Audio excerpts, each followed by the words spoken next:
Survivor 48 recap. When twists stay away, players are to play in an old-school way. No amount of knocking on wood could save David in this week's Survivor 48, but fate did step in another way. Because when your usual Survivor correspondent Dalton Ross is away on top-secret business, I get tapped in to cover the show in his absence. And this couldn't have been a more perfect episode for me to recap.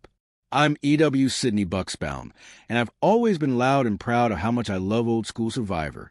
Sure, I'll always be a big fan of the show regardless of the format.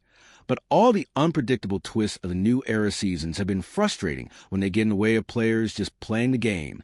So imagine my delight when Survivor 48 delivered an episode that felt more old school than new era with this week's Welcome to Party.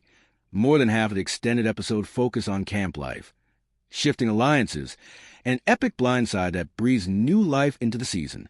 I was on the edge of my seat the entire time, and literally cheering by the end. Is it too soon to declare this one of the best New Era episodes? Probably, especially since I love it due to it feeling like an old-school installment. But who cares about the reason why? Let's just get into all the juicy drama. Chrissy's just been sent to the jury, and back at camp, Sean's confused as to why she had targeted with her vote when she was vocally against the strong, muscle players for teaming up. His confusion is valid, since she was so publicly against Joe and Eva during tribal council. But what Sean doesn't know is that's not what anyone is really interested in after the latest vote. He was never actually in trouble here. We want to hear from Kyle and Camila after David's failed move against her.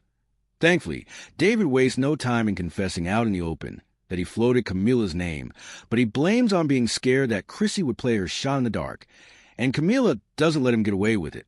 "You're a horrible liar, don't worry," she tells him with a smile. Later she tells the camera, "David is dead to me," just so we're all super clear on how she feels. And while David is actually onto something big by taking note of Kyle's hesitancy to vote out Camila, he's blind to his own hypocrisy.